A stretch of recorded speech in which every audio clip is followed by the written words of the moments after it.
A massive shout out to the Jonin tier member Mr. Leroy 1998 and Genin tier Leah Rov. Your support means a lot. If you would like your name mentioned in every video, as well as receive special perks and soon having early access to new series, consider becoming a member of this channel by hitting that join button. There's a rumor going around, anyone who likes and subscribes to this channel will conquer a dungeon and receive their own metal vessel. If you hit that join button and become a member, you will have enough metal vessels to rival Sinbad.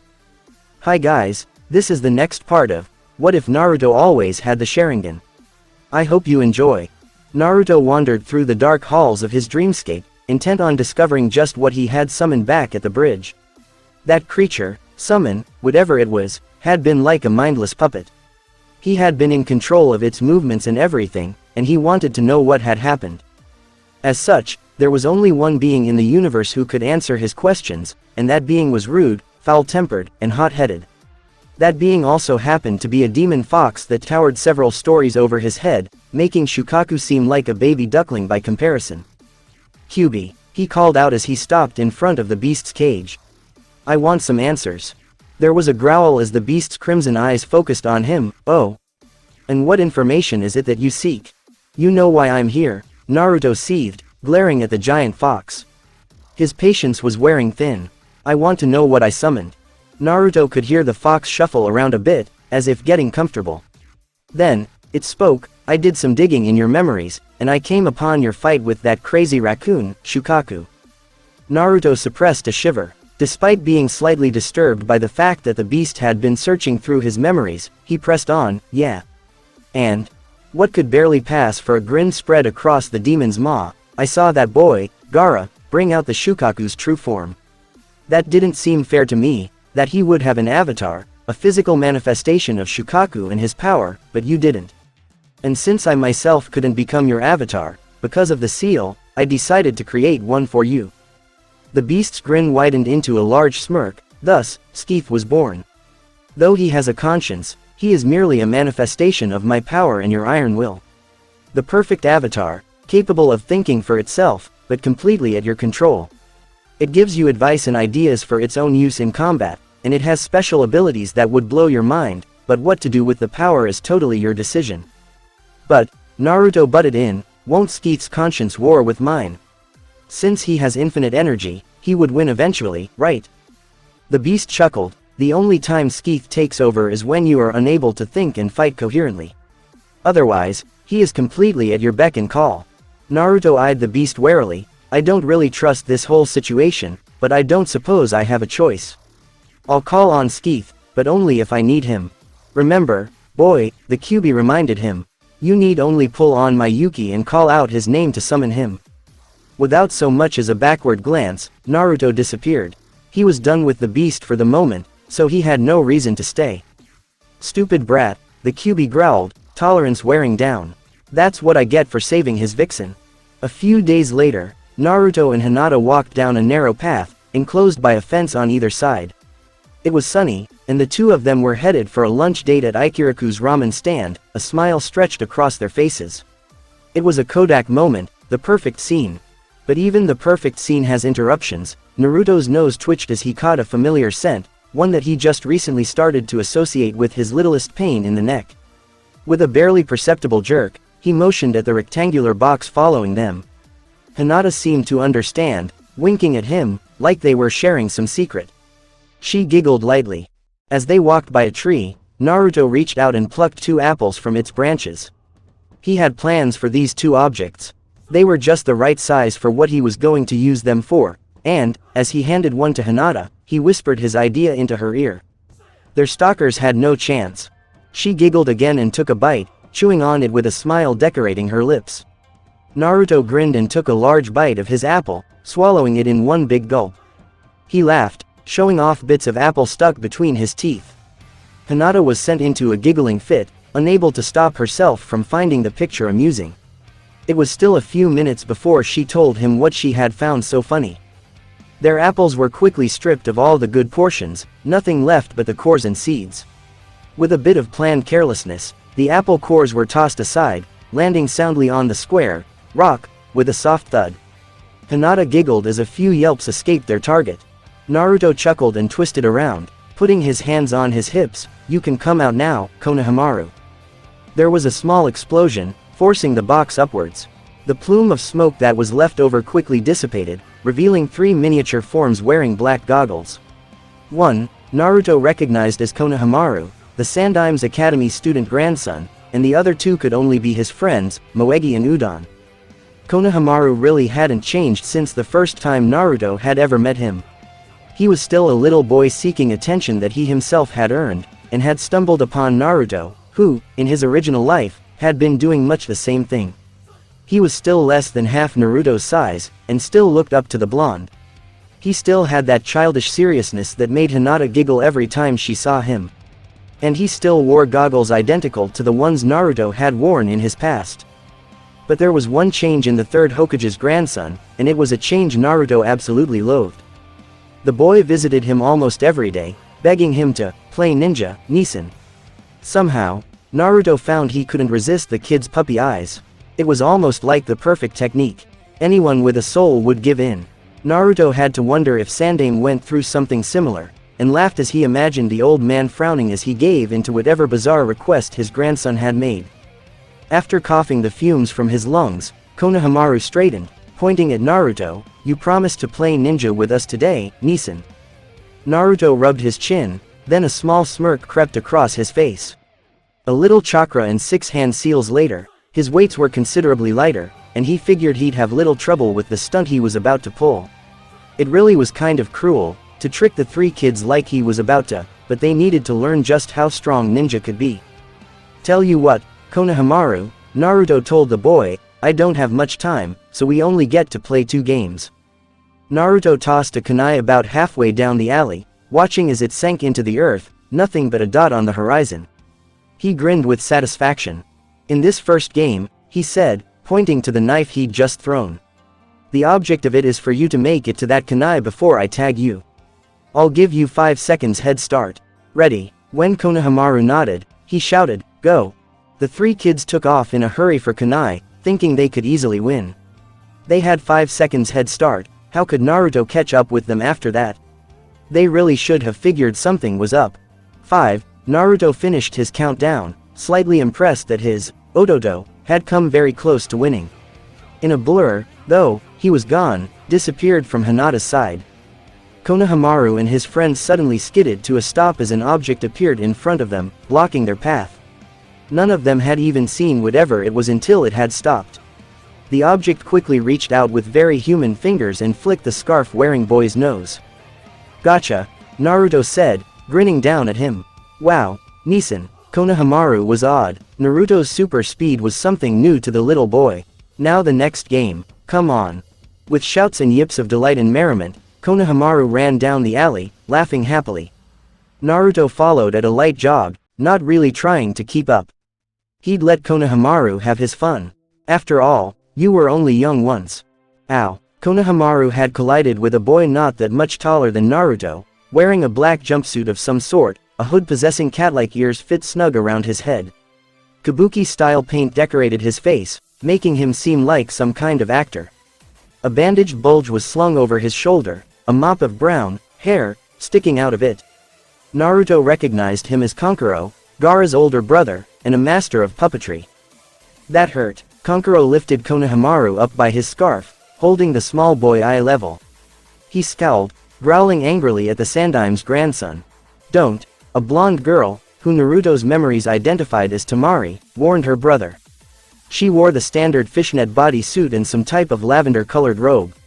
It could have been much more conservative, that much the blonde leaf Nin was sure of. "We'll get in trouble later. Let the boy go." Naruto's hand immediately flew towards Masamune's hilt, only to find nothing but thin air. Naruto cursed under his breath, he'd forgotten that he'd left it at home. What lousy timing his forgetfulness had. "Let's play a little before the boss comes," Kankuro laughed, a malicious grin on his face. He'd longed to do this, and would gladly switch Konohamaru for Gaara if he thought he could survive it. Gaara would kill him before he got one shot in. Kankuro smirked, one of his knuckles cracking as he clenched his left fist. "Basically, I hate midgets. Especially the younger ones that are rude, makes me want to kill them." Naruto's chakra flared, his desire for Masamune intensifying. He knew the perfect way to embarrass Kankuro, but he needed his katana, scratch that, a katana, to make it work. Without a sword, his kenjutsu skill was worthless. A feeling suddenly made itself known in his right hand, and, with his Sharingan, he peered down at it. Invisible chakra was gathering in his palm, roughly shaped like a katana, but his Sharingan saw it clearly.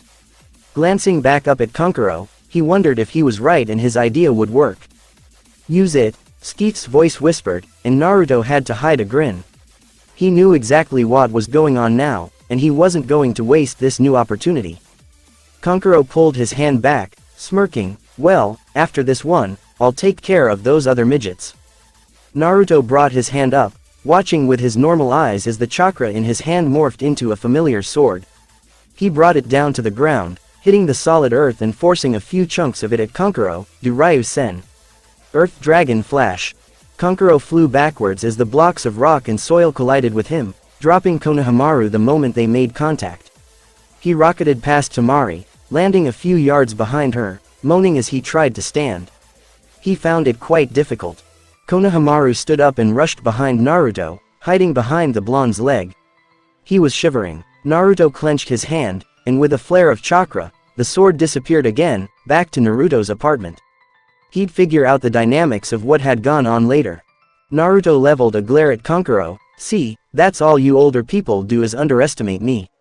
It's not a very wise practice, especially where I'm concerned.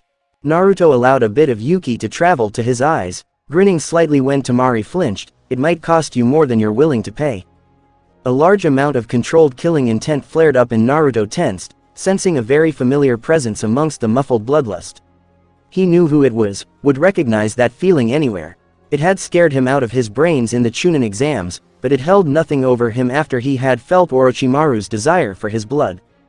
Naruto turned around, catching sight of the redhead, Gaara, who stood upside down on the tree behind him. Shukaku's vessel, though he looked at his siblings, was concentrated on the blonde that had trounced the puppet user.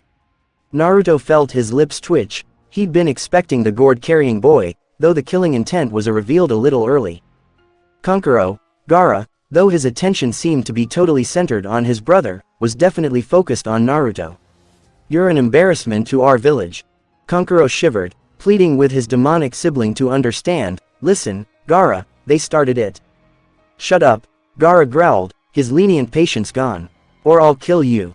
Kankuro seemed to shrink in upon himself. Okay, Gaara. I'm sorry. The redhead turned his icy teal gaze towards Naruto. Sorry to you guys. In a whirl of sand, he was gone from the tree, reappearing on the ground in front of Tamari and Kankuro. It looks like we got here early, the Chunin exams haven't started yet. So, Naruto interrupted the conversation, or monologue, depending on how you looked at it. Are you guys here for the Chunin exams? Gaara nodded, arms crossed in front of his chest. Yes. Uzumaki Naruto, Naruto said, introducing himself. He would take the initiative this time. There was no Sasuke around to break the ice. Sabaku no Gaara, Gaara replied, strangely courteous. I want to fight you, Uzumaki-san. So do I, Naruto told him, then he grinned, especially if Shukaku-kun comes out to play. Skeeth would have a lot of fun. Naruto noticed a red tint to the whites of Gaara's eyes as the sand trio left, no doubt to prevent an incident. He squeezed Hinata's hand reassuringly, smiling as they continued their trip to Ikiraku's. What he'd done probably wasn't very smart, but he'd done stupider things. It didn't take them long to reach the ramen stand, and Naruto had to grin as he caught sight of familiar black hair in a familiar style sitting in one of the stools. He'd almost wondered if he'd go without seeing his only cousin for the whole day. Hey, Sasuke. Hinata and Naruto sat down and ordered as Sasuke quickly ate his ramen, though it was nowhere near as fast as Naruto when he was hungry. It seemed that, despite living with the blonde for nearly 6 years, Sasuke still retained some of his Uchiha manners. That, and he didn't have a bottomless stomach and a hollow leg. I'll have a chicken ramen, Naruto told the old man, slapping down some money. Anyo, I'll have the same, Hinata said, seated comfortably next to Naruto. Sitting there, joking with Sasuke and romancing with Hinata, Naruto came to a realization. He liked this second chance of his, no matter how strange it was. Things were different, for the better. Hinata was confident in herself and now his girlfriend. She was stronger, and he doubted she'd lose to Neji again. Sasuke wasn't so obsessed with his revenge, and, with Naruto to help him, his Sharingan was more advanced. Haku and Zabuza were alive and a part of Konoha. Everything was good. Naruto came to a singular conclusion. He liked things how they were now, and he wouldn't change it a bit. They had been waiting for nearly 3 hours now. Sasuke, Naruto, and Hinata were leaning against the railing of the bridge that they usually met at.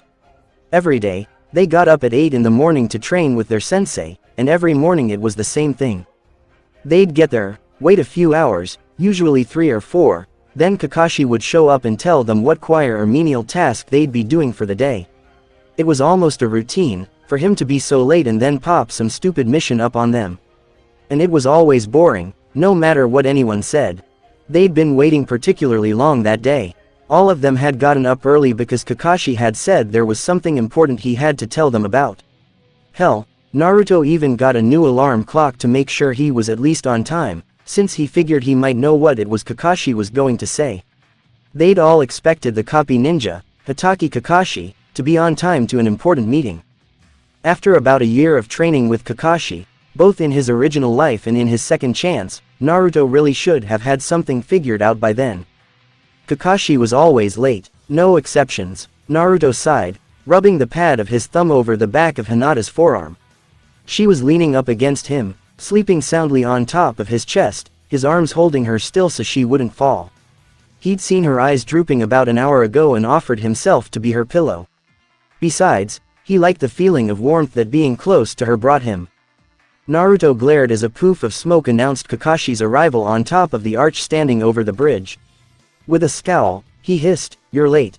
Nudging Hinata awake, Naruto's angry gaze never left Kakashi, pinning him down with a cold stare. As Hinata's eyes cracked open, Kakashi seemed oblivious of the blonde's ire, even going so far as to casually flip the page in his book. "Well," Kakashi drawled, eyes never leaving his page, "it seems I've found you all in a good mood." Sasuke held back a snarl. "I've got some good news," the gray-haired Junin continued on, ignoring the fierce glares he was on the receiving end of. "I've nominated you 3 for the Chunin exams. It's up to you if you want to go." He produced 3 tickets, handing one each to his students. "That's all for today. Hand them in at room 301 in the academy tomorrow." Yane.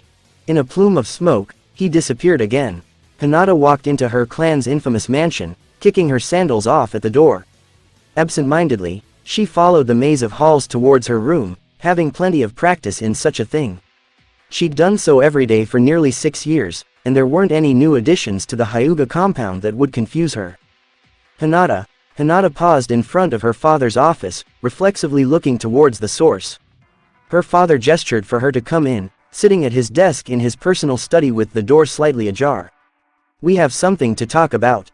Something important." Her instinct screaming at her to run, Hinata walked delicately into the sunlit room, tense and ready to flee. Quietly, she closed the door behind her at her father's soft command, sitting down. Despite knowing that he wouldn't hurt her or yell at her, her knuckles were white as she gripped the hazel wooden arms of her chair nervously. "I am well aware," Hiyashi started, his eyes closed and his hands folded in front of his mouth, "that you want to become a medic nin, and that you have no desire to be the heir. As you are aware, refusing to be the heir means you would be put into the branch family." Hinata felt dread slid down her throat like ice, landing roughly in her stomach. She felt she knew where this conversation was going, and she didn't like the idea of the choices being presented to her. However, Hiyashi continued, his eyes focused on his daughter, "I have done something to prevent this problem. And, if my calculations are right and I know you as well as I tend to think I do, you will find my solution most satisfactory." Hinata bit her lip, thousands of possibilities running through her mind in just a span of a few seconds. Her grip on the chair's arms tightened, and her knuckles were white as bone. There were very few solutions to the issue that her father had informed her she faced. Most of those solutions weren't very satisfactory, at least, in her opinion. "Why yes, father?" Hinata asked meekly. As much as she dreaded the answer, she needed to know what to expect. "There are very few things I could accomplish in regards to this situation without the elders trying to interfere," her father told her. "Setting up a marriage for you is the most favorable answer, and, as such, that is exactly what I did." With who? Despite the depression and sadness building in her bones, Hinata still wanted to know what clan prodigy she would be stuck with. It wouldn't be the same as marrying Naruto, but... Don't look so down, Masumi. A light smirk crossed Hiyashi's face, as if he was privy to some information she was not. You are already very close to the man that has been chosen for you. In fact, I'm quite sure you'll be happy with this arrangement of mine once you find out who it is. You two have been dating for a few weeks, after all. Hinata felt her mouth fall open slightly. Why you mean? Yes, her father said. The man you are to marry is none other than Uzumaki Naruto. I'll leave it up to you to inform him of this joyous occasion. A day later, outside the academy where the Chunin exams started. As Naruto, Hinata, and Sasuke reached the second floor, two kids a few years older than them were blocking the entrance to the first exam.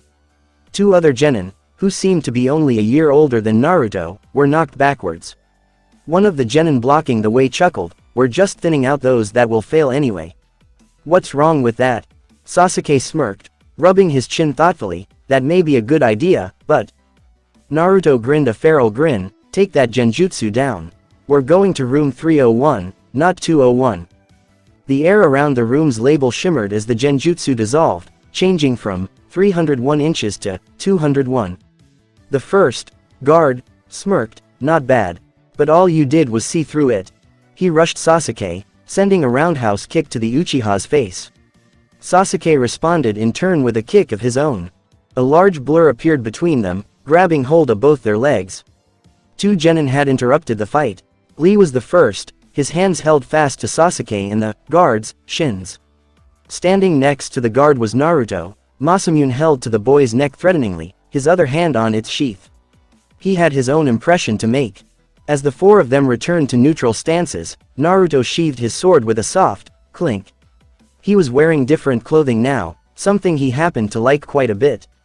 Around his shoulders and hiding a small part of his chin and all of his neck was a white scarf that seemed to be missing its ends, since they were nowhere to be seen. It all looked like one endless object that just continued around in a circle. A hoodless zip-up, cloth jacket, light and comfortable in the hottest of weather, covered his torso. The sleeves were a light gray, contrasting to the white of the scarf and the black of the rest of the jacket. Two small white strips of cloth that went down either side of the zipper stood out in the pitch darkness. The kanji, shi, for death, was stitched in white silk on the upper left side of the jacket's front. A thin white sash that most samurai wore, identified as a dugi obi, was tied around his waist, holding his sword. He'd brought Masamune along, since he was unsure of how well this new technique Skeeth had given him worked. It could only add to the mesmerizing look generated by the contrast of colors in his clothing. Black cargo pants, nearly identical to Gaara's, protected his legs. The only things that were different were the bandages that started nearly 2/3 of the way down his shins. They were black instead of white. 3 kunai pouches were attached to his obi in the back, carefully arranged so as to not interfere with his sword. His sandals, like always, were black.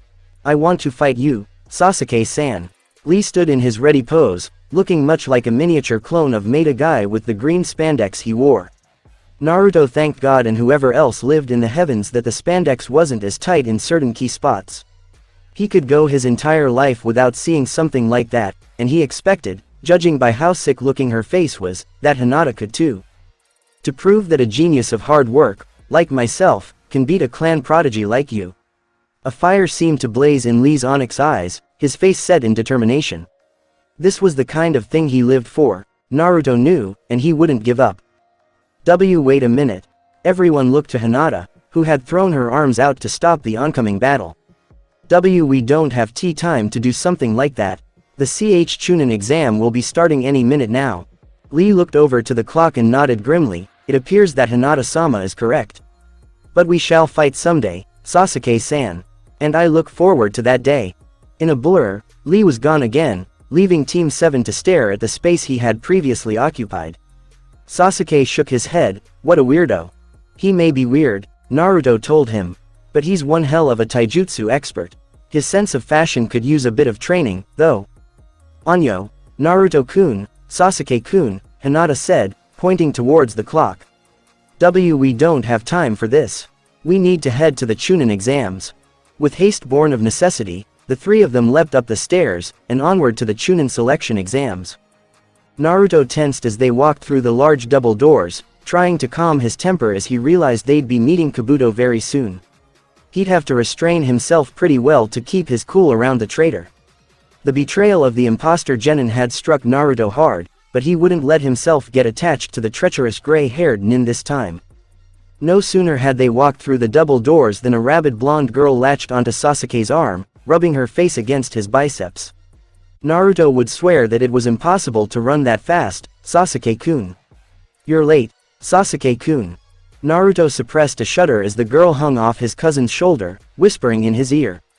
She had a ridiculous grin on her face that many found creepy, and Naruto had to shut his eyes. It's been a while, so I've been waiting in excitement. You guys are taking this exam thing too. Man, this is so troublesome. Naruto recognized the voice. It belonged to a true genius. Turning, he caught sight of Nara Shikamaru's distinct, pineapple-shaped hair and the obese form of the Nara's best friend, Akamichi Choji. Naruto grinned. Well, if it isn't the idiot trio. Well, Naruto turned again to find Kiba sauntering over, the miniature Akamaru on top his head. It seems that the entire Rookie 9 is here. I wonder how far we'll get, Sasuke-kun. Haruno Sakura and Yamanaka Ino growled at the cocky boy, being rabid fangirls of Sasuke's. If the looks they gave him were any indication, he'd better shut up, or he'd be neutered in a very painful way. Naruto was sure of that, and Shino, the last member of Team 8, seemed to agree, if the way his eyebrows knit together was any indication. Kiba's gaze traveled over to Hinata, and he immediately brightened up. Hey, Hinata. Ditch that loser and come over here. Oh, Naruto thought frightfully, he has no idea what he just said. One of the few things that could make Hinata truly mad was someone saying something bad about Naruto. Kiba, unfortunately for him, had just made that mistake. Anyo, Kiba-san, Hinata started out softly. Naruto winced. That tone was deceiving. I mean no disrespect, but, shut up. Looks like you're at the bottom of the food chain, dog boy. Naruto grinned. Hey, you guys, you should be quieter. Naruto had to squash his anger down with an iron fist to keep himself in check as Kabuto the traitor walked up behind them. Naruto did his best to ignore the silver-haired boy, even going so far as to grind his teeth subtly to distract himself. He didn't like the boy, no matter how kind he acted. And his nin info cards were very dangerous. If they found out certain details. Do you have information on Uzumaki Naruto of the Hidden Leaf? Naruto's eyes snapped onto Hyuga Neji, Hinata's cousin and the one who had asked the question. He felt his mouth drop open, his surprise overwhelming his sense of normal behavior. He had never expected Neji to ask that question, hadn't thought Neji would lower himself to doing such a thing. Naruto could only watch, too stunned to do anything, as Kabuto channeled chakra to his hand and swiped a card from the top of the deck. With flourish, he twisted it in his fingers and read its contents out loud. Uzumaki Naruto, he said, eyes sweeping back and forth. Age: 12. His teammates are Uchiha Sasuke and Hyuga Hinata. His sensei is Hitaki Kakashi, the copy ninja. Missions: 30D rank and 1C rank. His specialties are with fire and wind jutsu. Kabuto's eyes seemed to widen a bit. His ninjutsu, strength, speed, and stamina are off the charts. I don't think I've seen Junin with stats this high. Neji frowned and left to the table he had been sitting at, rejoining his teammates Tenten and Lee. He seemed slightly less satisfied with the results than he had expected he would be, and sulked, trying to glare a hole in Naruto's skull. All tension aside, Naruto whirled around, his eyes focused on Kabuto again. It'd be best if you avoided certain villages. Oh, Kiba asked, arching an eyebrow. And which villages might those be? Stop trying to act cool, Kiba. Sakura bopped him on the head. Only Sasuke-kun can act cool. Yeah, Ino ganged up on him. I agree with forehead girl. Stop acting cool. What did you call me, Ino pig? You heard me, billboard brow. Shaking his head, Kabuto turned his attention to the remaining genin. Anyway, it'd be a good idea if you avoided the aim nin over there. They have a dangerous temper. And Iwa nin, too. They aren't very happy with Konoha, and Naruto bears a striking resemblance to the object of their hate. What do you mean? Shikamaru asked, rubbing his shoulder with a half-interested look on his face. Well, the gray-haired nin started, if you take away the age and clothing difference, and the whisker marks, Naruto could pass off as the fourth Hokage himself. As long as you guys stay away from them, you shouldn't have anything to worry about. Alright, you maggots. Naruto swiveled around towards Ibiki's rough voice. Sakura and Ino quickly calmed. Calm down and shut up. Naruto felt his eyes droop, his head resting on his arms. It had only been 5 minutes since the exam had started, and he was already bored out of his mind.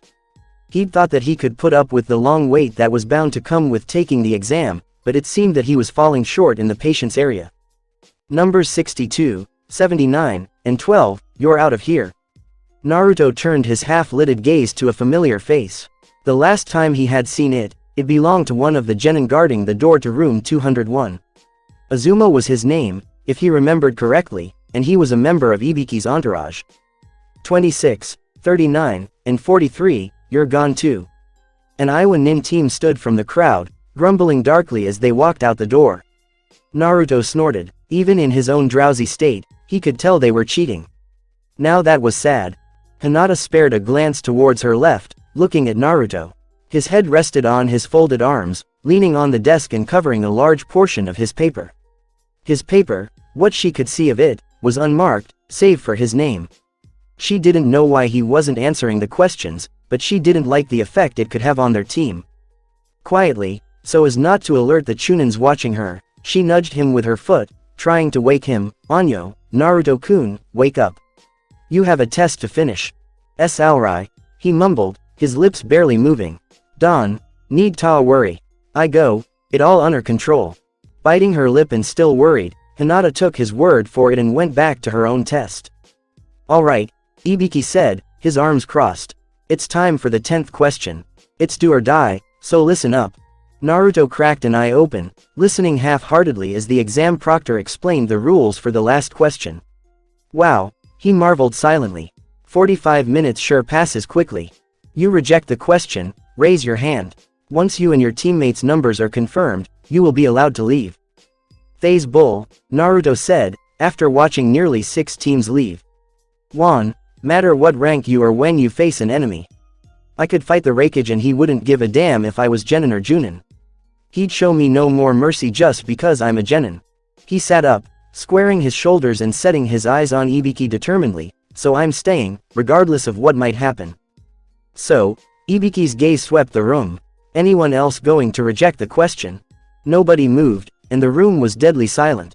Ibiki smirked, well then. For all of you that remain, I have good news. Everyone held his or her breath as the anticipation increased.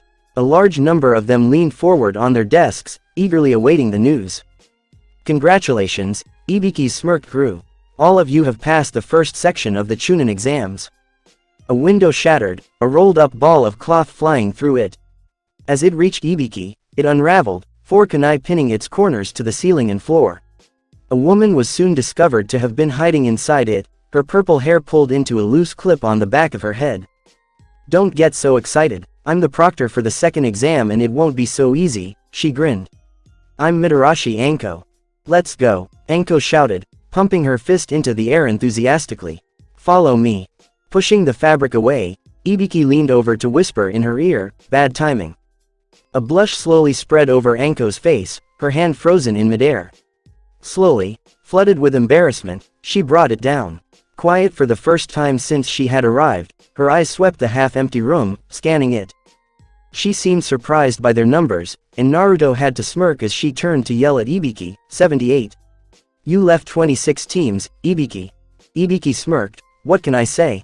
There were a lot of exceptional ones this time. Oh well, doesn't matter, anyway, Anko smirked, licking her lips in anticipation. I'll cut their numbers in half with the second exam. A few of the genin shivered in trepidation, worried slightly about her bold proclamation. The only ones that seemed unfazed were Team 7, Team 8, Team 10, Team Guy, Kabuto's team, and the newcomer team from Grass. Naruto was grinning. Ah, I'm getting excited. Anko licked her lips again, her smirk growing. I'll explain everything once we get a change of scenery. This stuffy old room is too small. Follow me. Anko led them to a large, fenced-in forest comprised of impossibly large trees with huge, twisted, unnatural trunks. A decrepit sign hung from the locked gate by aged and rusted chains, a single warning printed on it in fading letters, Danger. Stay out. Welcome to the stage for the second test. Anko stopped in front of the fence, her light-hearted voice a screaming contradiction to the dark woods in front of them.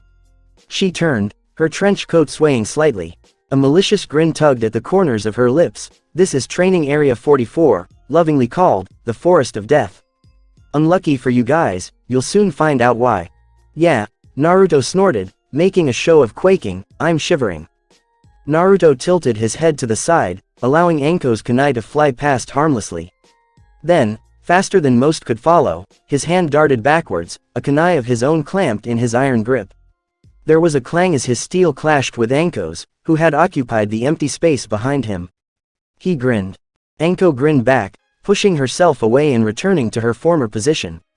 A smirk crossed her face as her gaze swept across the assembled genin. Seems we've got some talented wannabes here today. They'll be the first to go. Now, she said, reaching into her trench coat and giving a select few quite a view. Sasuke shook, chanting to himself, I am not into older women, I am not into older women. Before we begin, there's a little something I have to pass out to you little brats. She whipped out a stack of papers, flashing them in the younger ninjas' faces. You must sign these agreement waivers. There'll be deaths in this one, and if you don't sign, I'll be responsible. After the papers made their way around, she continued, now that I have your attention, let's explain the second test. Naruto tuned her out, having already heard the lecture once. He knew this test like the back of his hand. It was a battle for scrolls, one heaven and one earth, and you needed 2 in order to get into the tower in the center. They had 5 days. Any teams who opened their scrolls before they got to the tower were disqualified. Exchange your team's forms for a scroll and get ready to begin. Anko paused, looking the assembled ninja over. One final word of advice, don't die. Quickly, everyone turned in their forms for a scroll, huddling with their teammates to discuss battle strategies. Kiba seemed to be bragging to Sakura about something, flexing his muscles while she rolled her eyes. Shino looked on impassively, his face ever devoid of emotion. Naruto's gaze swept over to Team 10, where Choji was snacking on another bag of chips. Lazy as ever, Shikamaru stood with his hands in his pockets, staring up at the clouds in the afternoon sky, eyes half-lidded. Ino stood with her arms crossed impatiently, a frown on her face as her foot tapped incessantly.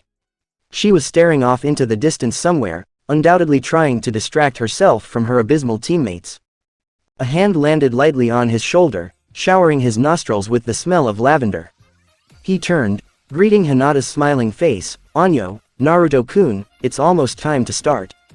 Get ready to start. Anko's voice floated in from the background. Follow an instructor and go to a gate. The exam begins in 30 minutes. Smiling, Naruto followed a silent instructor to a gate, his team tailing behind him. Sasuke was fidgeting excitedly and Hinata was walking confidently, but Naruto could practically feel the anxiety rolling off of her. She was nervous, and, he had to admit, he was too. This was the turning point. If he could prevent Orochimaru from marking Sasuke, then he wouldn't have much trouble keeping everything in line. A shrill whistle blew, Anko's voice accompanying it. The second test of the Chunin exams now begins. In a collective blur of movement, the various teams leapt through the gates, most intent on finding a second scroll and making it to the center. There was one team, though, that was focused on something else. Orochimaru grinned wickedly. Naruto suddenly halted on the forest floor, his face twisted into a frown. Sasuke and Hinata landed next to him, shooting him worried looks. What is it, Naruto? Sasuke urged, anxiety in his obsidian gaze. Naruto frown deepened a little, I have to take a piss. Sasuke's right eyebrow twitched. He brought a swift fist down on his cousin's head, relishing the curse of pain he got in return. He shook his head, muttering, idiot. Naruto headed towards the nearest crop of trees, rubbing the back of his head, I'll be back in a minute. Don't worry. Don't get lost, Sasuke said, grinning. Naruto shot him a half glare over his shoulder, what are you? My mother. There was a pause as Naruto walked into the cluster of bushes, and silence fell. All was quiet, except for the zupt, as Naruto pulled down his fly and prepared to water the tree. Then, all was quiet, save the distant sounds of animals. It was broken by Naruto's curse, damn it. Why do I get all the freaky ones? Stupid pervert. There was a loud thud as a body flew from behind the tree Naruto was leaking on, the blob of cloth, flesh, and hair moving too fast to make out. It hit a tree not far off, leaving a human-shaped imprint in its wake. Whoever it was, he or she was definitely unconscious. Sasuke knew firsthand just how brutal Naruto's right hook was when he was angry, and almost pitied the poor bastard that had tried to sneak up on his cousin. Sound returned a second time as Naruto's zipper was pulled up again, and he walked out of the tree a few seconds later, mumbling about perverted aim nin and just what he'd like to do to them. Sasuke shivered as he caught the word, castrate. Naruto walked up to the unconscious ninja and kicked him really hard in the ribs, grinning when he heard a barely audible crunch. He'd cracked the shinobi's ribs, so the poor boy would definitely be feeling it in the morning. If he had an ounce of pity for ninja of the Hidden Rain village, it was overshadowed by his anger. Naruto reached down and searched the older boy's kunai pouch for a scroll, grumbling when he found none. He hadn't really expected to find anything, but he'd been a bit hopeful. It would have made things so much easier for him. Right then, Naruto rubbed his hands together eagerly as he turned towards his friends, a grin threatening to split his face in half. "We need a password." "What kind of password?" Sasuke questioned, arms folded in front of his chest. "It has to be something only we would know. Something that's very unexpected." Hinata gave her input, brow knit and chewing on her lower lip as she tried to find something that fit the criteria she had just set forth. "I got it." Naruto snapped his fingers. "The question will be, what is Naruto's secret weapon?" "How do we answer, Naruto-kun?" "It's simple," Naruto told them, nodding sagely. "The answer is, Kara no Sora, empty skies. All right." Sasuke and Hinata nodded. "Good," he said, flashing them a grin. "Now, it's time to get." He was cut off as a gust of gale force wind swept the clearing, picking the teammates up and throwing them to random places. Sasuke and Hinata managed to stick together, only a few feet from the clearing they had been standing in, but Naruto, who was not so lucky, was flung into the foliage and out of sight.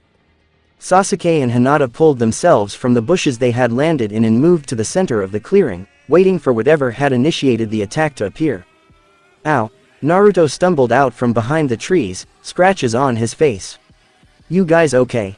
"Wait," Sasuke demanded, holding out a kunai. "First, the password. What's Naruto's secret weapon?" Naruto grinned. "Kara no Sora. Am I right, Sasuke, Hinata?" Naruto twisted to the side as the kunai that had been in Sasuke's hand whirled past him, coming dangerously close to his midsection. "Whoa. You're wrong," Sasuke growled, a fierce glare set on his face. "You're not Naruto because Naruto never fails to use the chan suffix when talking to Hinata. Show yourself, imposter." The imposter smirked in a way that Naruto never would, his cover blown. It was an evil smirk that held none of the mischief that Naruto's evil smirks held. The wretched smile that pulled at the imposter's lips was purely malicious, and held none of the friendly warmth that Naruto seemed to radiate. In a puff of smoke, the Naruto in front of them turned into a grass ninja with long black hair and weirdly shaped lips, a bamboo shade reminiscent of the ones belonging to Akatsuki placed on the person's head. "Impressive that you knew." The imposter's voice was silky and smooth, a perfect blend of male and female. "This will be more fun than I thought." Naruto knelt, groaning and moaning, where he had landed. He had forgotten how damn painful his adventure with the blast of air had been, and he was paying for it now. He stopped cussing for a second as a familiar smell drifted into his nostrils. "Damn. Why can't I place that scent?" Opening his eyes, he took notice of a large shadow on the ground in front of him, way too big to be his shadow. "Shit." Naruto dove out of the way as the snake tried to take a bite out of him, and gaining a mouthful of dirt in the process. Shaking the rocky material from its dripping fangs, the snake soon turned, redirecting its attention on him, hissing angrily. Naruto stood, yanking his sword from his sheath. Masamune's blade sang as it came free, gleaming in the sparse sunlight that showered down between the massive tree limbs. The silver shine of the katana flashed as Naruto moved into a ready stance, knees bent. The snake reared back, preparing to strike a second time. Its head shot forth, ready to swallow the blonde whole, sword and all. But Naruto was ready and jumped up, over the creature's gaping maw and into the air. Naruto came straight down, tip of his blade poised to sink deep into the serpent's thick scales. He crashed into the beast, his sword diving past the beast's strong hide up to the hand guard, nearly splitting its brain in half. Masamune was quickly pulled from its slimy confines and placed back in its sheath, clean, for the most part. Naruto sighed, and with a few half-hearted seals, the extra weight on his body was gone, leaving him at full strength. Without a second glance at the dead beast, Naruto took to the trees, towards his friend and his most precious person. The grass nin smirked at the genin in front of him. You want my earth scroll, yes? Because you have the heaven scroll. His unnaturally long tongue slithered over his earth scroll, the smirk never leaving his lips. At an agonizing pace, he slowly inserted the scroll into his mouth, his tongue still curled around it. Sasuke and Hinata could only watch in disgust as the scroll slid down his throat, bulging inside of his esophagus. Grinning evilly, he stared them down. Now, let's begin the battle for each other's scrolls, with our lives on the line. Hinata and Sasuke felt their limbs freeze as the terror of death fell upon them, preventing them from moving an inch of their own will. His limbs shaking uncontrollably, Sasuke keeled over, revisiting his lunch. Is this some sort of genjutsu? No, he's not using an illusion, this is pure fear, created by his killing intent. The grass nin chuckled lightly. Heh. You can no longer move. With an almost lazy flick of his wrist, he flung two kunai at Sasuke and Hinata. Using pain to override fear by stabbing himself with a kunai, Sasuke picked up Hinata and dashed for cover, barely dodging the enemy's weapons. After putting some distance between himself and the nutcase, he stopped behind some trees, panting in exertion and to return the feeling of breathing back to his lungs. Hinata sat beside him, Byakugan activated and searching for any disturbances in the forest. She soon caught sight of a snake hanging from the tree above them and quickly warned Sasuke via a tap on the shoulder. With a well-practiced jump, they flung themselves off the tree and into another, narrowly escaping the serpent's large jaws. When it followed his movements, he flung as many kunai and shuriken into its body as he dared, watching as it fell against the tree, supposedly dead. With the immediate threat gone, Sasuke leaned back against the tree he was in, sighing in relief. It was over. His breath caught when he heard a disturbing noise coming from the snake he had just killed. Almost afraid of what he would find, Sasuke turned his head back towards the colossal reptile, pleading with whoever controlled his fate that luck would be on his side. His eyes widened in horror as the grass nin rose from the snake's corpse, staring at him. You guys shouldn't relax for even a moment. Prey should always be trying to run away in the presence of a predator like me. With his piece said, his body lengthened as he slithered up the tree he was in, much like the snake before him. He stopped short when kunai and shuriken impacted the trunk in front of his face. Sorry I'm late, Sasuke, Hinata-chan, a voice said, but I had a little trouble with a pest. Seems it wanted to know all about my secret weapon. Hinata and Sasuke's heads whipped around towards the source, a blonde genin wearing varying shades of black, gray, and white, a sword tied to his hip and a vulpine grin stretching across his lips. Hinata felt hope fill her being, replacing the despair she had previously experienced. Naruto-kun. Naruto's eyes narrowed as he looked at his opponent, and his grin disappeared. Tugging his sword and its saya from his belt, he tossed it towards his girlfriend. Keep Masamune safe, Hinata-chan. I'm going all out against this guy. Hinata nodded, holding the sword against her chest as if it were the most important task she had ever been given. Naruto flashed her a quick, thank you, smile, then turned back to his enemy, flashing through hand seals. The grass nin's eyes widened at the seal sequence, especially the impressive speed with which it was done. A summoning jutsu. His seals completed, Naruto slammed his hands into the wood, slowly pulling two summoned objects from their depths. The crimson hilts emerged first, the grips wrapped in tattered white material. The places where the hand guards would normally be followed, bare of anything resembling such things. Then, the blades came, odd pieces of metal coming up from the hilts and obscuring most of the black steel on both of the flat sides. When they were fully revealed, Naruto held them opposite the way most would expect, and both blades were only about half as long as a normal katana, though almost twice as wide. The blades, which would normally be situated a few inches above his thumbs, were now about 2 inches below his pinky fingers. Grinning, Naruto held the blades in front of his torso, crisscrossing his arms so that the obscured blades shot out past his shoulders, almost looking like spiked shoulder pads from Orochimaru's distance. Naruto's grin widened, Kara no Sora. With a soft clink, the objects obscuring the blades shot outwards, revealed to be 2 extra blades on each sword, nearly as long as the center blade. The outermost blades were curved outwards drastically, like the bottom half of the letter Z, to provide more damage during a stab, or give an advantage over an enemy using a regular sword. The two blades closest to his elbows were curved inward slightly, much like the blade of a scythe. They looked cumbersome, though everyone present could somehow tell that he knew how to use them. The grass nin smiled. My, Naruto-kun, you certainly look threatening up there like that. With a speed that rivaled Lee's, Naruto had disappeared from the tree branch he was standing on, and was suddenly standing on a tree branch right next to the enemy, one of his swords cutting into the wood that the grass nin had been occupying less than a second ago. The grass nin smirked. You're quite fast, too. With a soft tug, the Kara no Sora that had sunk into the tree was pulled free, as if it had never been stuck in the first place. It was swung again, the second blade following it, creating a long string of combos designed to kill anyone, no matter their strength or size.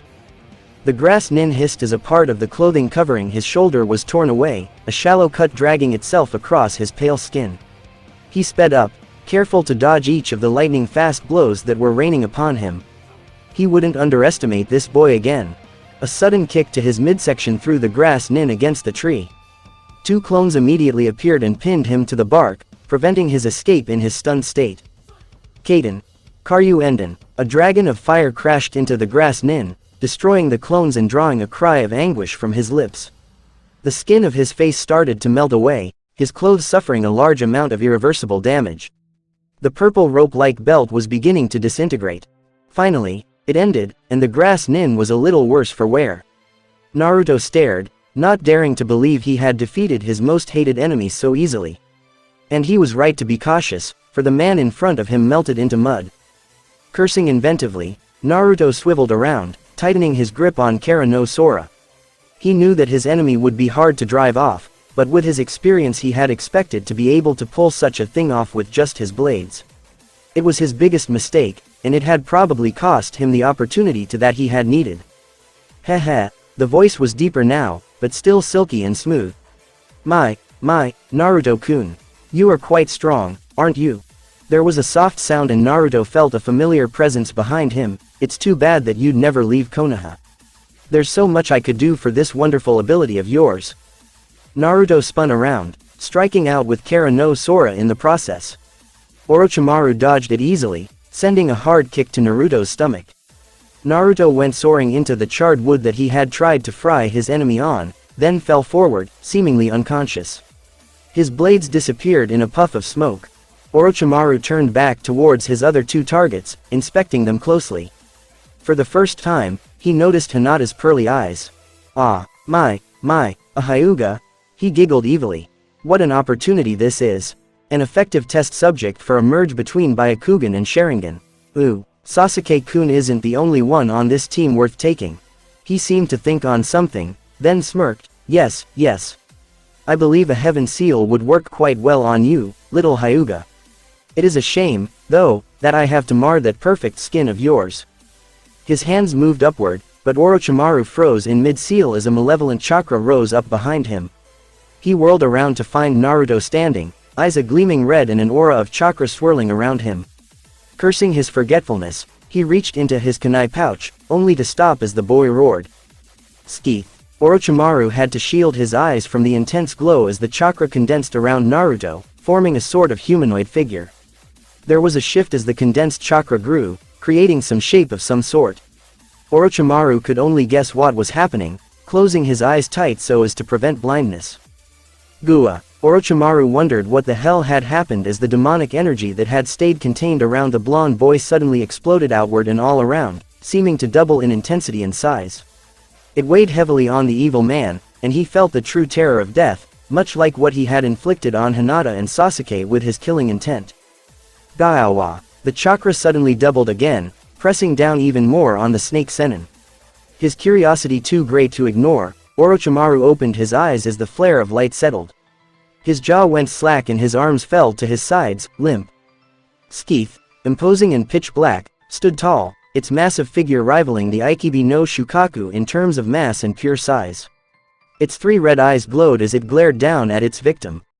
With very little effort or pause, Skeeth pulled its arms back, preparing some sort of attack.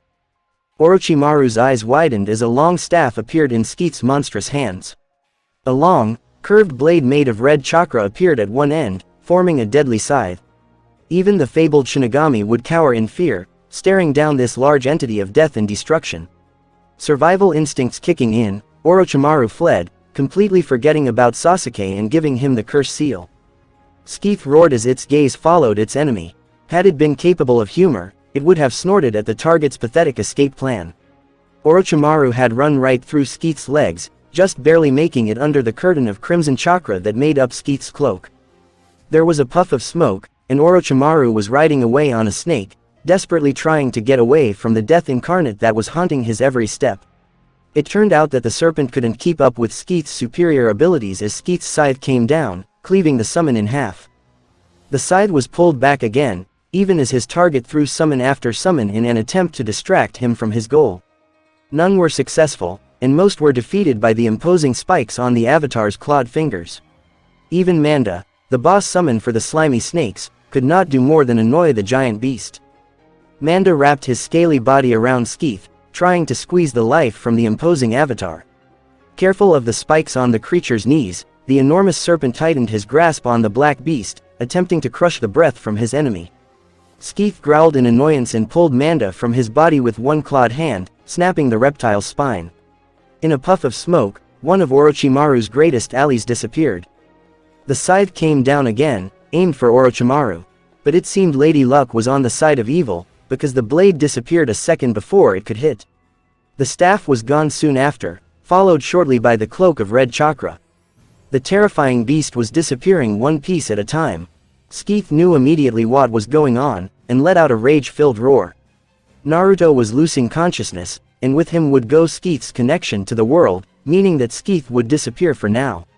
Skeeth could not retain his form without Naruto there to keep it together, which made him completely dependent. In one final flash of crimson light, Skeeth was gone, replaced by a sleeping Naruto, and Orochimaru escaped from the forest, safe for the moment. Hinata threw Masamune into Sasuke's unprepared arms, rushing forward to catch her falling fiancé. Sliding on the tree bark, she stopped right beneath Naruto, letting him land in her arms. He was safe, for now. Gua, Gra, Naruto shot up, eyes wide open. He was in front of Kyubi's cage again, and he had very little idea why. The last he remembered, he was fighting Orochimaru. So then how did he get? Grr. Naruto froze as his gaze fell upon the Fawkes' prison, his mind having trouble comprehending what he was seeing. There, behind the bars, the large demon Fawkes was combating his avatar, Skeeth. It seemed a draw, at the moment, but he could faintly make out bloodstains on the Kyubi's dark pelt. Kit. Naruto focused on the nine tails, his wide blue eyes locked with the demon's red. The Fawkes was holding Skeeth at bay. I can only keep him occupied for so long, it told him, growling angrily. You were right, Skeeth has grown a consciousness all his own and wants to experience the real world. With a grunt, Skeeth was thrown against the floor, pinned under the demon's paws, but it was putting up an admirable fight. Even subdued, it seemed be tireless. If he succeeds, Kyubi continued, he'll go berserk and destroy everything, eating up all of our combined chakra in the process. We'll both die. The beast grunted again, pushing his paws against its opponent's back, making sure that it couldn't move. He growled, trying to keep the rogue avatar from escaping its grasp. Skeeth thrashed, attempting to pierce the Fawkes on his spikes. Use one of those seals you learned from the Forbidden Scroll. Kyubi threw all its weight on its enemy. Seal Skeeth's consciousness away, and do it quickly, just make sure that you don't put the seal over mine. I can't, Naruto shouted, I have enough chakra to perform a seal, but I'm unconscious. And I can't seal him while I'm unconscious. Fool, Kyubi snarled, baring its fangs. Anything that happens to your astral body happens to your real body. Hinata wrung out the wet cloth, torn from her own jacket, and placed it gently on Naruto's forehead. He'd come down with a fever shortly after losing consciousness, and, in an effort to help, Hinata and Sasuke had taken him to a stream where they could be near a source of cool water constantly. It had been roughly an hour since the awake members of Team 7 had carried him to that location. It had been nearly 20 minutes since Sasuke had gone to find a few allied teams to assist them. Hinata's gaze traveled to Naruto's right arm, alerted by the sudden chakra flare that had come from his forearm. She watched, amazed, as a black pattern seemed to burn itself into her fiancé's skin, traveling the length of his muscular forearm. If she didn't know any better, she'd say it was a seal of some sort. His fingers suddenly twitched, writhing wildly without explanation.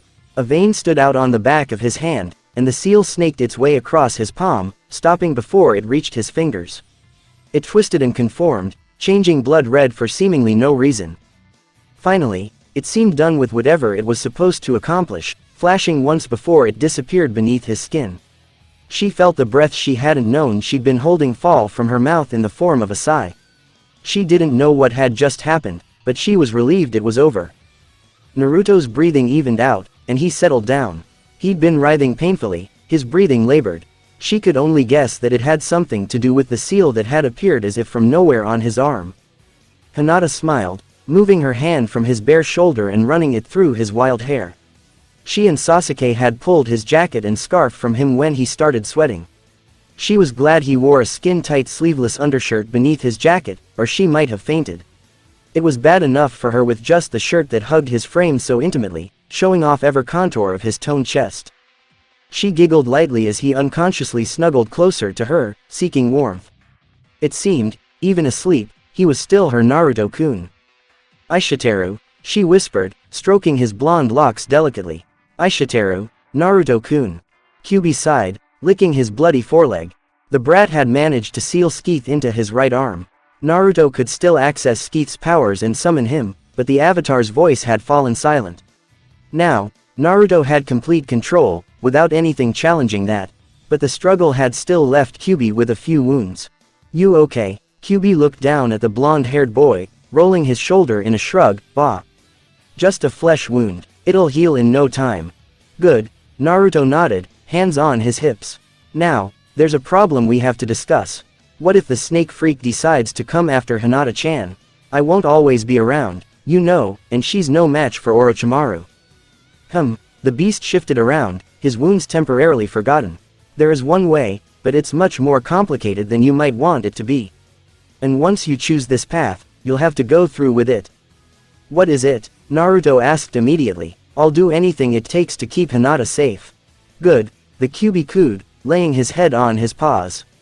Then we're going to give your girlfriend an avatar. We'll disguise it as a normal summoning, and it'll effectively keep her safe. But doesn't that need your chakra? The beast shook his head, not necessarily. If we have her use a blood tribute, like a normal summon, it replaces the need for my chakra. The only downside is that such a substitute will make it marginally weaker than Skeith.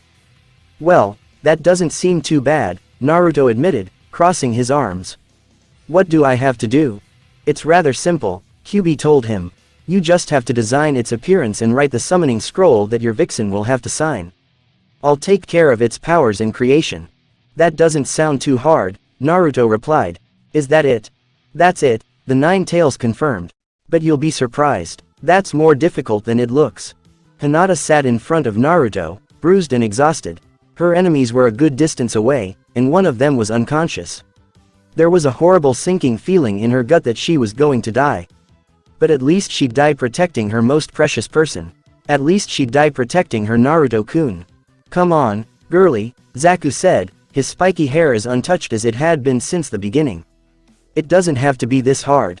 Just hand over the Naruto brat, Dosu said, his single eye focused on the Hyuga girl. And we'll let you go. No harm, no foul. Lee could only stare at her awkwardly, his eyes half-lidded and his body motionless. He'd been defeated by the Dosu-Zaku tag team, his ears bleeding and his balance off. He was useless now. All he could do was watch as his comrade was mercilessly slaughtered. And never, Hinata hissed, glaring at them. I'll protect Naruto-kun, even if it costs me my life. Oh well, Dosu grinned beneath his bandages, rushing towards the defenseless girl. Time to end this. Some minor sound nins bullying these second-rate ninjas. I'm afraid I can't allow that, a voice said from up in the trees. Dosu stopped and turned his attention to the owner of the voice, a long-haired genin wearing some sort of jacket and black shorts. His eyes were the same milky white color as Hinata's and glared at them hatefully. Dosu snarled, more of them. They're like cockroaches. You made a mistake, he said, ignoring the sound nin's words. That knocked out freak is from my team and you're going to pay for that. If you're going to go any further, the veins around his eyes bulged, then I'm going all out. Something flickered on the Neji's Byakugan enhanced vision even before he had a chance to move. Huh.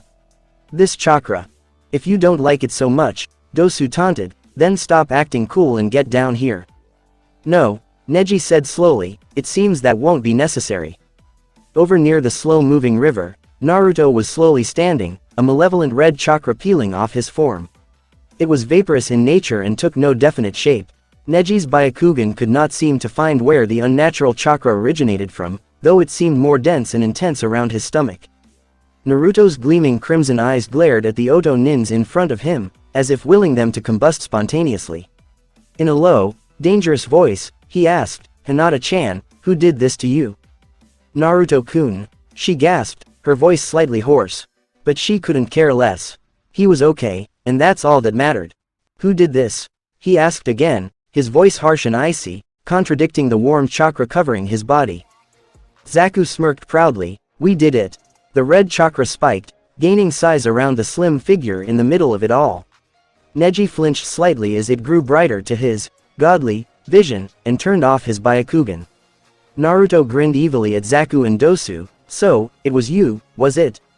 Let's see, just how easy it is for me to tear you apart with this small fraction. Dosu's eye widened, his chakra is too large. Naruto's right hand suddenly whipped out to the side, as if he was swinging something. Then, forming from the red chakra surrounding his body, a scythe appeared, looking too large and heavy for someone of Naruto's size to wield effectively. But he stood there, holding it up with one hand, effortlessly. Dosu backed up instinctively. The large weapon had a tapered point on the bottom, from which a vine-like pattern crept up the metal shaft. At the top, there were large metal spikes, each one about a foot long. The blade itself seemed to be as tall as the user's forearm and at least twice as long. All in all, it looked positively wicked. Naruto sauntered forward slowly, the red chakra peeling of his form making it seem like he was on fire. He lacked his usual jacket and scarf, but he was no less intimidating to any sane person. Of course, Zaku wasn't just any sane person. Dosu. Zaku made a hand seal. No need to be afraid of this half-dead freak. Ultimate Zankuaha. Naruto gave him a bored look, then flicked his wrist, his scythe cutting the attack in half horizontally. He seemed untouched, his clothing and body in perfect condition. Zaku only stared at him, flabbergasted. In a flicker of color, Naruto was gone, reappearing behind Zaku. Faster than the human eye could see, Naruto had carved a deep cut into his opponent's back, effectively preventing any future problems he may have experienced with the sound nin. He rooted his scythe in the earth, setting it up like a pillar. Naruto pulled Zaku from the ground, glaring hatefully at him. Setting the boy on his feet for a second, he pulled his fist back and landed a bone-crushing blow to his enemy's shoulder. Zaku was quickly soaring through the air, hitting a tree with his other shoulder. There was a sickening crack as he lost use of both his arms. Pulling his weapon from its earthy sheath, he turned towards Dosu, a deep frown stretched across his lips. Are you going to run? Or do I have to kick your ass, too? And no way. Dosu backed up. I'm taking my teammates and leaving. Naruto smirked as the sound nins disappeared, the red chakra and crimson eyes fading. In a flash of blue, his side left him as well. That had been rather easy, though Naruto couldn't recall taking part in such an event the first time around. Alright, Naruto said, rubbing his hands together, let's open those scrolls. Sasuke had retrieved an earth scroll on his scouting mission. He hadn't found anyone to help them, but he had found an enemy team from who he swiped the scroll. He'd shown up about half a day after he'd left, a second scroll in his hands. But, Naruto-kun, Hinata protested, we're not supposed to. Yeah, Naruto, Sasuke agreed. Do you want to get us disqualified? Didn't you two listen to what she said? We're not supposed to open the scrolls until after we get to the tower. Sasuke blinked. Wait, back up. So we're supposed to open the scrolls once we get to the tower. I get it, Hinata said, smiling. It's just like Kakashi-sensei told us. Look underneath the underneath. She was hinting that we should open the scrolls once we got here. Ooh. Anko rubbed her fingers across the raw spot on her neck, trying to soothe the pain that flowed through it. It had been acting up ever since somewhere near the middle of the second exam. Does the curse mark still hurt? Sarutobi asked her, taking a puff on his pipe.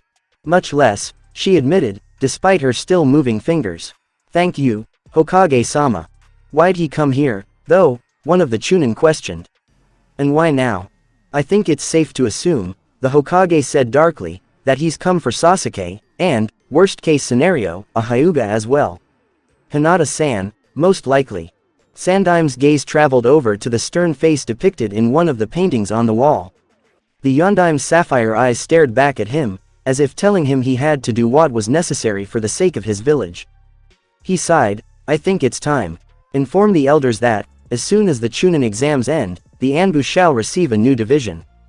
The old man took another puff from his pipe. After the Chunin exams, Tsuki no Ki will be created. Now, at the end of the second exam, the 21 genin remaining stood in a peculiar arena, waiting for the instructions to the third exam. In the front of the room stood a group consisting of Chunin, Junin, and the Hokage. Protruding from the front wall was a pair of stone hands forming the seal for Ram. Enko smirked at them from where she stood. Congratulations on passing. Hokage-sama will now explain the third test, so listen carefully. The Sandaime took a step forward. Before we begin, there is something I'd like you to know. He tugged his hat down slightly. Why do we have all the alliance countries taking this exam together? To promote friendship amongst the countries, to raise the level of shinobi. I don't want you to be confused about the true meaning. This exam is a replacement for war among the allied countries. Sandaime's face was impassive as he took a puff on his pipe. If you go back in time, the current allies were enemies who fought each other over who would rule. In order to prevent wasteful fighting, the stage that those countries chose for fighting, that is the origin of the Chunin exams. Sarutobi continued, undaunted by the questions thrown at him. It is true that this exam decides who is to become Chunin, but it is also an opportunity for the different countries to show off their ninja to the important figures who watch this third exam. A shinobi village is only as strong as its weakest link. Now then, he paused for a second, on to the third exam. Actually, a sick-looking Junin appeared in front of the Hokage, as referee, Hokage-sama, if I may. Sandaime nodded. By all means. The Junin turned toward the genin, revealing his weary face and the dark bags under his eyes. I am Gecko Hayate, and I am the referee. Before the third test, I'm afraid we'll have to hold a preliminary. Since we are going to begin right away, I must ask any who wish to quit to do so now. Kabuto raised his hand. I wish to quit. Questioning stares followed his retreating back as he left, sparing a short, unnoticeable glance at Naruto and Sasuke. Hayate looked around. Right then, cough, cough. If no one else wishes to forfeit, let's begin the preliminary rounds. If you'll turn your attention to the screen behind me. Everyone turned their gazes to the large screen behind the sickly Junin, watching as the blackness faded into a dark gray. The letters, verses, lit up in the very center. Above them was the name, Uchiha Sasuke, and below it was, Akado Yoroi. Now, Hayate said, if these two participants would come to the front. Sasuke grinned as he and Yoroi moved towards the examiner, each confident of their own ability. Naruto grinned as he and everyone else moved into the stand, knowing that Sasuke would fare a lot better without the curse mucking up his strengths. Hayate made a signal, then jumped away. Begin. Sasuke whipped through hand seals, stopping abruptly on Tiger and blowing a large fireball at his opponent. Yoroi flung himself to the side in a dodge, landing in a kneeling position. With a burst of chakra, he activated his bloodline limit, his palm alight in a blue blaze. Goo! Sasuke's foot collided with Yoroi's stomach, sending the older genin flying. He slammed into the wall, then slid down it only to collapse on the floor. Sasuke grinned. Yoroi's brow furrowed as he stood. Sasuke's hand dived into his kunai pouch, pulling a scroll from its burlap depths. He unfurled it, biting his thumb and running it down the open side. With a few hand seals, he let the revealed scroll drop to the floor. In a puff of smoke, a katana appeared, lacking a sheath. You'll need this, Naruto had told him. If you fight a weapons specialist, you'll be no good with just a kunai. Sasuke grabbed the sword by its black, lacquered hilt, holding it horizontally as he ran his left hand down the gray blade. He grinned as he caught sight of the word inscribed on the shiny metal. With a flick of his wrist, the scroll rolled back up and he stuck it back in his pouch. I won't tell you that sword's name, Naruto had said, adamant about his decision. You'll have to find that out for yourself, in order to unlock its true power. Roar for me, Sasuke whispered, roar for me, Shinenga. Sasuke's grin widened as his Sharingan showed him the aura of chakra surrounding the blade. With flourish, he stabbed it into the ground, going through a half-seal to start his technique. Doden. Yama no Tsuchi. Earth style. Mountain of earth. A pillar of brown earth and rock rose from beneath the tile, catching the kneeling Yoroi in the stomach. It continued to rise, farther and farther, until Yoroi's body hit the ceiling with a thud. There was a rushing sound as the rock and such returned to the ground beneath the tile. Yoroi's unconscious body fell to the ground with a sickening whack. Hayate stepped up and checked for a pulse. With a gesture, he called over the medic team. Akado Yoroi was carried away on a stretcher, most likely suffering from multiple broken bones and much internal bleeding. Hayate returned to the center of the ring. Winner, Uchiha Sasuke.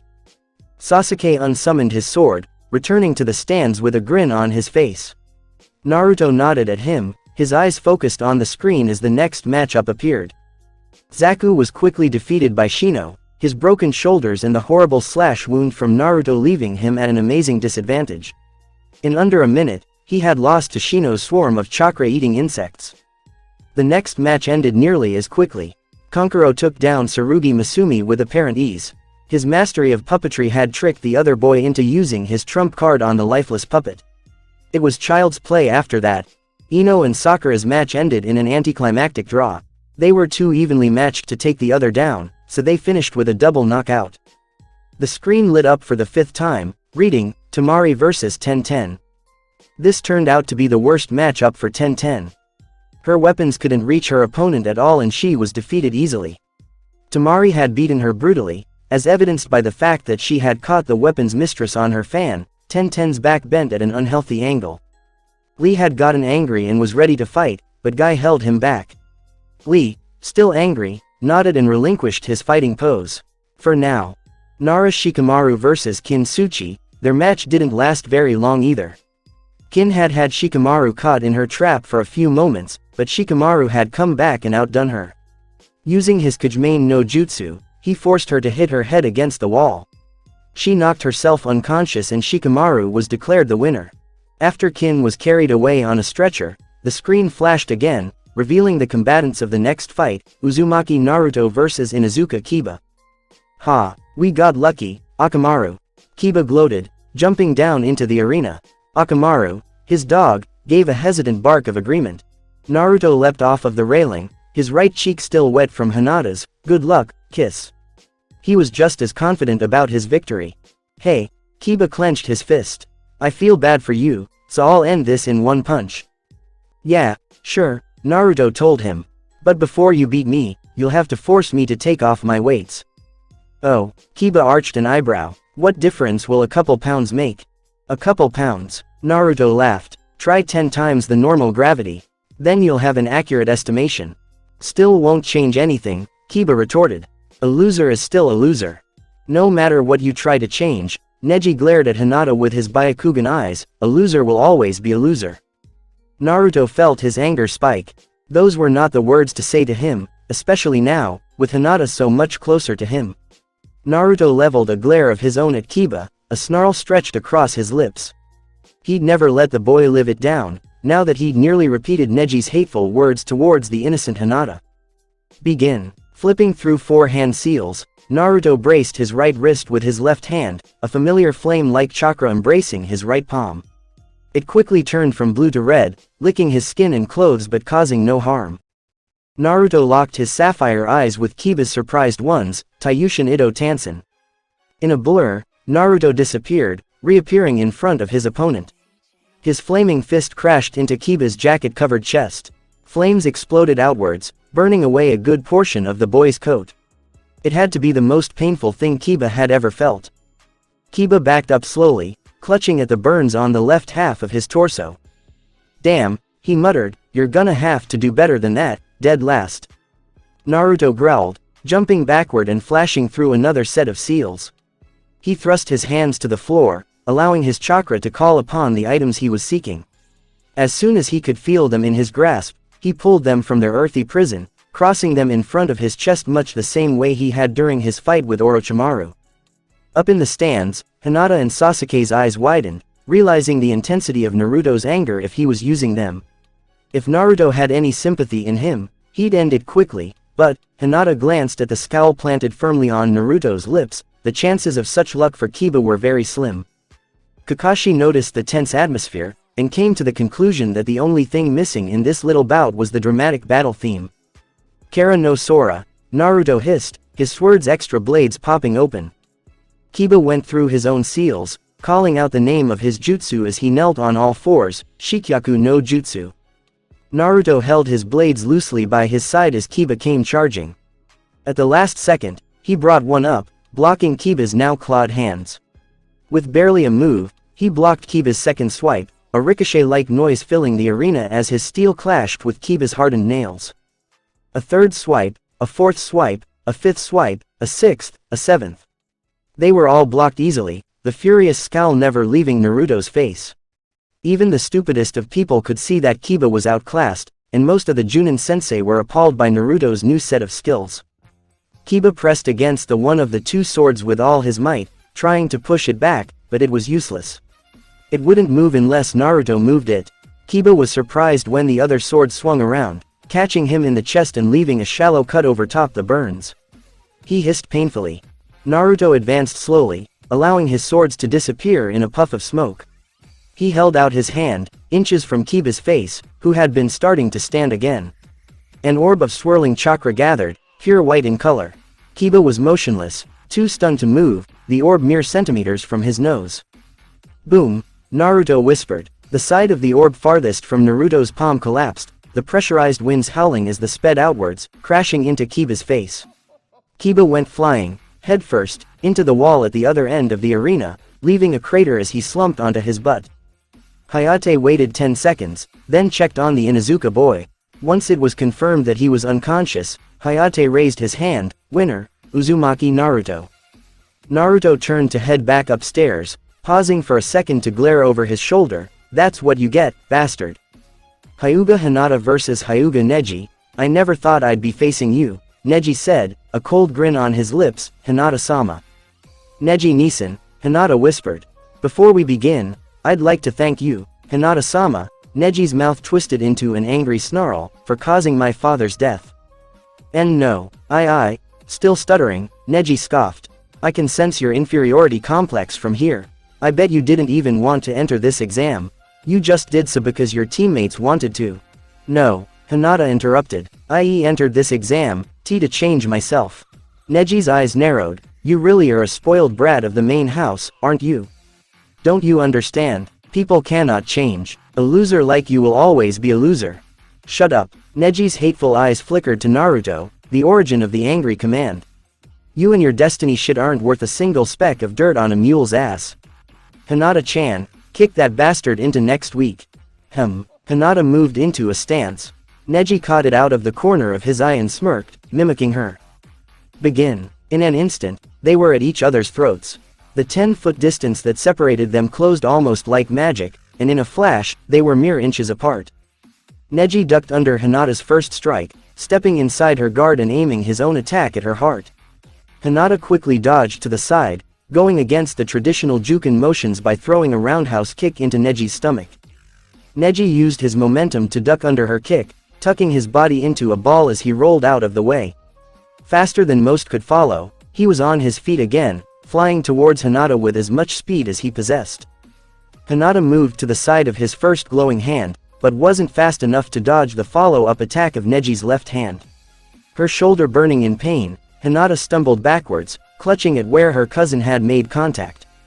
Naruto grit his teeth up in the stands, his Sharingan, which was concealed by a complex genjutsu, glaring down at the battle before him. He'd taken it out to determine who was winning and who had the advantage.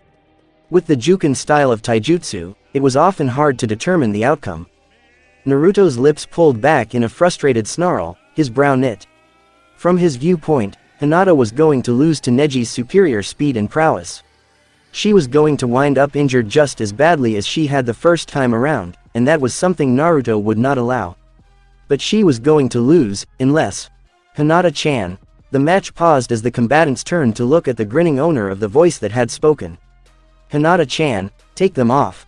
Everyone but Lee, Guy, Kakashi, and Sasuke seemed confused by what he said. Guy and Lee looked surprised, having experience with what training weights could do. Sasuke was grinning as well, and Kakashi's mask looked to conform in such a way that he was probably wearing a smirk. Hinata smiled. "Hi, Naruto-kun." Tugging her at her long-sleeved, dark violet shirt, Hinata bared her wrists, pulling at the small belts that held the little black bands to her body. When she was sure they were loose, she yanked them off, tossing them over near the wall. Many pairs of eyes widened at the large crater they left behind, though it wasn't as big as the crater Naruto knew Lee's weights would make. A second pair of bands that had been attached to her ankles soon joined the ones that left her arms. In a blur, the match started up again. At first, Hinata seemed to be at an advantage, with her superior speed and the Byakugan to boot, but Neji didn't really feel like losing, so he pulled out his trump card. Kaden. Hinata was pushed back by the swirling vortex of chakra, throwing her arms up to shield herself from debris and dust. "You are within the field of my 8 trigrams."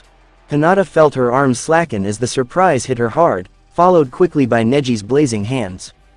2 palms. A swarm of hands, too fast for her to catch the individual motions, struck her, leaving 4 spots on her body very sore.